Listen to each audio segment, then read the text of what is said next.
Amazing job. We have some basic return in sort. So now, of course, let's make it a bit more interesting and add the functionality to change the list. I think that's going to be easier. And then we'll tackle this one, the select input. And we'll start in a filter context. We already have the state value, which is grid view. And by default, it is true. So now, of course, what I would want is to set up two functions that dispatch two actions. One is going to be set grid view. So this is just going to set it equal to true.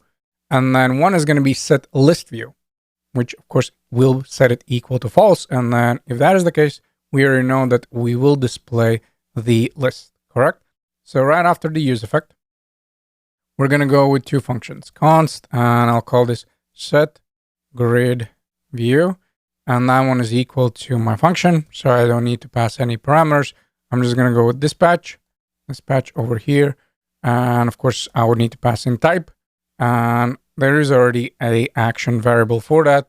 So we'll say set grid view. And we'll just copy and paste that like so. And now, of course, I would want to set up the set list view. That's going to be another function. And instead of set grid view, of course, I'll pass in set and then list view. So once I have both of these functions, I would want to pass them down since I would want to use them.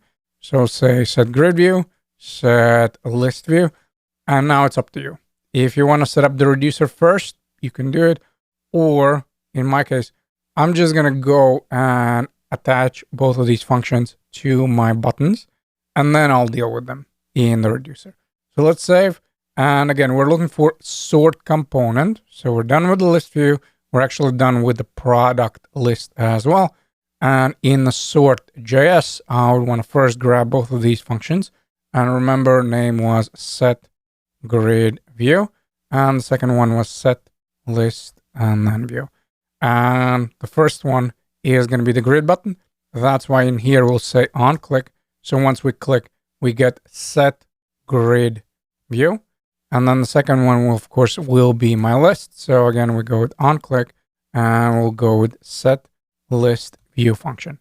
So once I click on each of the buttons, of course, I'm invoking different function.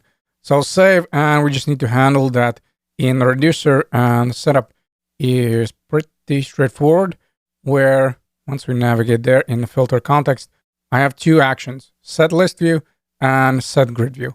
And I have one state variable. So you can already guess that we'll just toggle that value.